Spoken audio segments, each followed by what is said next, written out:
आषाढी एकादशीनिमित्त आज मी special menu ठरवला आहे, तो म्हणजे भगरीचे धिरडे आणि रताळ्याचं किस. रताळ्याचं किस पण म्हणता येणार नाही, ते मी रताळ्याचे स्लायसेस करून घेतलेले आहेत आणि त्याची ग्रेव्ही बनवून त्याचा हलवा टाईप बनवला आहे आणि खूप टेस्टी लागतं. जे नाव तुम्हाला द्यायचं ते तुम्ही देऊ शकता. पण सिरियसली जर तुम्हाला ही रेसिपी बघायची असेल आणि हे धिरडे मी कसे बनवते हे सुद्धा बघायचं असेल, तर हा व्हिडिओ शेवटपर्यंत नक्कीच बघा, जेणेकरून तुम्हाला कळेल की ही रेसिपी मी नक्की कशी बनवते आणि छोटे छोटे जे टिप्स असतात या कशा वापरायच्या आणि आपण ही रेसिपी डिलिशियस आणि टेस्टी कशी बनवायची. उपवास जरी असला तरी आपल्या जिभेचा चटका काही जात नाही आणि तेच तेच खिचडी वगैरे खाऊन काय आपल्याला मन भरत नाही. सो आपण असं काहीतरी वेगळं ट्राय केलं की नक्कीच आपले घरचे पोटभर आणि मनभर नक्कीच खातात. मग आता पहिल्यांदा तर मी शेंगदाणे भाजून घेतले, रताळे बघू शकता तुम्ही, धुवून घेतलेले आहेत, साफ करून घेतलेले आहेत. आणि आता हे जे शेंगदाणे आहेत ते व्यवस्थित आपण भाजून घ्यायचे आहेत. रताळ्याचे स्लायसेस मी करून ठेवलेले होते आणि रताळे व्यवस्थित आधी आपण धुवून घ्यायचे. जर पाणीचा प्रॉब्लेम असेल तर आधी ते सगळे हे करून घ्या, त्याचे साल काढून घ्या आणि नंतर ते व्यवस्थित परत एकदा पाण्याने धुवून घ्या आणि मग ते त्याचे स्लायसेस करा. पण लक्षात ठेवा की हे स्लायसेस केल्यानंतर पटकन आपण फोडणी द्यायची, कारण ते रताळे नंतर हळूहळू काळे पडायला जातात. साजूक तूप घेतलं आहे मी, तुमच्या अंदाजानुसार तुम्ही घेऊ शकता, डालडाही वापरू शकता, पण तुपाची टेस्ट खरंच खूप छान लागते म्हणून गावठी तूप यूज करा. थोडंफार घेतलं तरी चालेल. मग ते स्लायसेस जे मी केले होते ते स्लायसेस मी सगळे त्याच्यामध्ये काढून घेते, थोडंसं फ्राय करते, फक्त जास्त काही गरज नाही आहे. थोडंसं हलवून घ्यायचं, ते मिक्स करून घ्यायचं तूप आणि त्याच्यामध्ये दूध टाकायचं. तुम्हाला जर दुधासोबत पाणी टाकायचं असेल तर तुम्ही पाणी पण टाकू शकता आणि दुधामध्ये सुद्धा शिजवू शकता. दुधामध्ये शिजवलं तर खूप छान टेस्ट लागते. आणि इथे मी गूळ आणि साखर दोन्ही वापरले. तुम्ही जर गूळ वापरत असाल फक्त तर तुम्ही फक्त गूळही वापरू शकता, त्याच्याने हेल्दी बनेल. आणि मी गूळ आणि साखर दोन्ही मिक्स करते, कारण आमच्या घरात साखर जास्त आवडते. सो टेस्ट मिक्स होते, दोन्हीही एकत्र टाकले तरी छान लागते, पण गुळाची टेस्ट खरंच खूप छान लागते. म्हणून तुम्ही गूळ आणि साखर दोन्ही मिक्स करू शकता किंवा एकतर गूळसुद्धा मिक्स करू शकता. बघू शकता मी गूळ चांगले कापून घेतलं आणि त्याचे तुकडे करून मग ते गूळ टाकले आणि नंतर साखर पण टाकली. अशा पद्धतीने आपण दोन्ही मिक्स करून टाकायचे. दूध वगैरे काही फाटत नाही. भरपूर गृहिणींना वाटत असेल की दूध फाटून जाईल, आपण गूळ टाकलं आहे, काही फाटत नाही.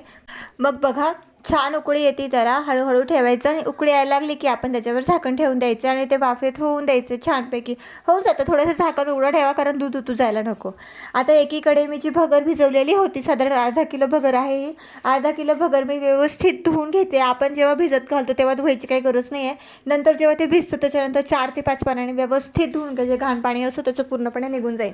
बघू शकता एकीकडे माझे रताळे होत आलेले आहेत आणि स्लायसेस आपले जे आपण ह्याच्याने करतो ना बटाट्याच्या स्लायसरने, त्याच्याने पटकन पातळ पातळ होतात आणि एकसारखे होतात.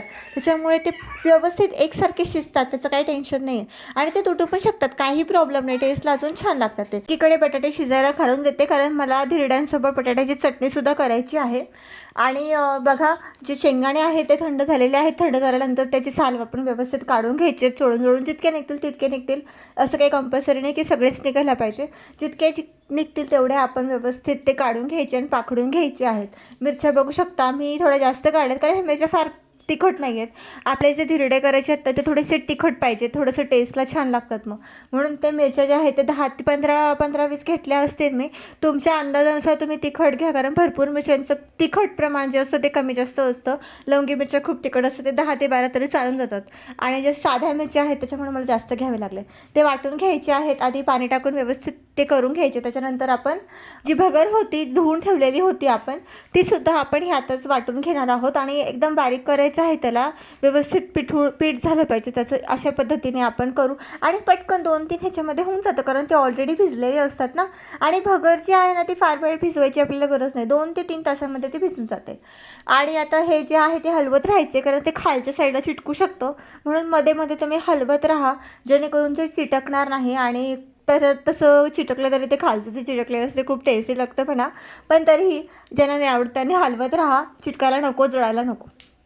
आता हे जे आहे पीठ तयार करते मी त्याचं, जे धिरडे आपल्याला काढायचे आहेत. शेंगदाणे मिरच्या वाटून घेतल्या एकदम बारीक त्याच्यात पाणी टाकून, आणि आता जे भगर आहे ती पण वाटून घेतल्या, सगळं एकत्र करून घेतलं आणि त्याच्यामध्ये आपल्याला चवीनुसार मीठ टाकायचं आहे. बस हे मिश्रण तयार करून आपल्याला साईडला करून ठेवायचं आहे. भिजवायची काही गरज नाही आहे, असं काही नाही. आपण जर पटकन करायचं असेल आपल्याला तर आपण लगेचच करू पण शकतो.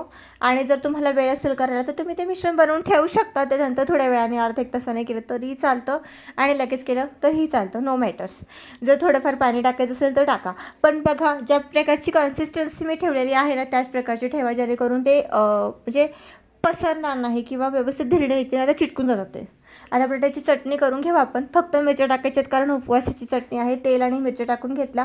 तुम्हाला जर लाल तिखट टाकायचं असेल फक्त मिरची तर तुम्ही तेही टाकू शकता किंवा मग लाल मिरची आपण जर मिक्सरमधून वाटून टाकल्या तरी खूप छान टेस्ट लागते.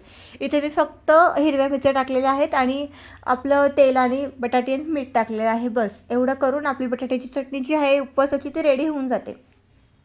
छान टेस्ट लागते. सिंपल बटाट्याची चटणी आणि असे धिरडे खूप छान टेस्ट लागतात. आमच्या घरातला फेवरेट आयटम आहे हा.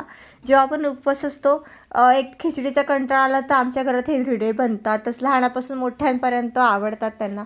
तुम्ही नक्कीच ट्राय करा. तुमच्याही घरातल्या लहान मुलांनापासून मोठ्या माणसांपर्यंत नक्कीच आवडतील. काहीतरी वेगळं, काहीतरी टेस्टी. सो आपलं जे धिरड्याचं बॅटर आहे ते मी पटकन, आता हे सगळं रेडी झालेलं होतं त्याच्यामुळे मी आता हे करायला घेते.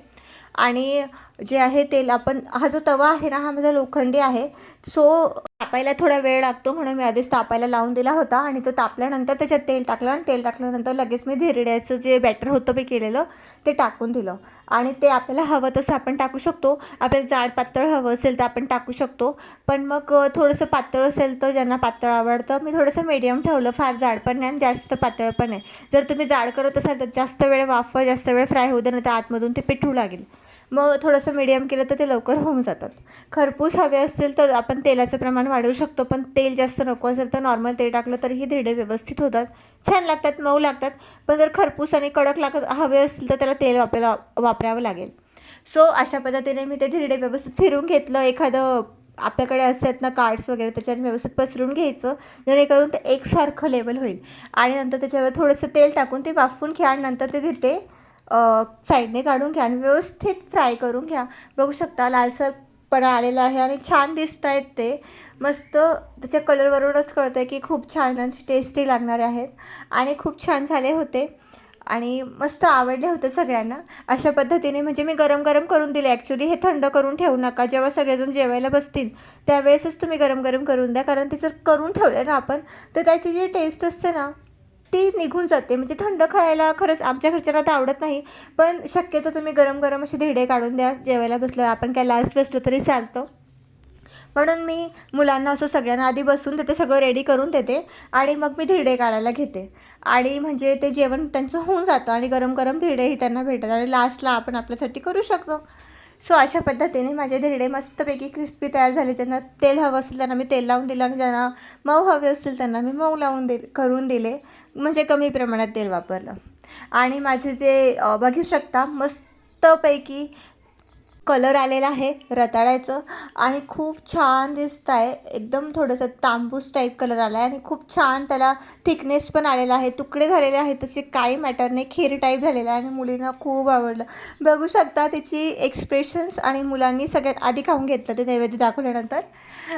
बघू शकता तिला खूप आवडलं आणि मुलं खूप खुश होते आणि ह्यातच तर आपलं पोट भरतं की आपल्या मुलांना आवडलेलं आहे म्हणून. अशा पद्धतीने माझं जे आधी थाळी आहे स्पेशल उपवासाची कशी वाटली तुम्हाला नक्कीच मला कमेंट करून सांगा आणि ही रेसिपी केल्यानंतर कशी झाली हेही सुद्धा मला नक्कीच सांगा. Thank you so much for watching.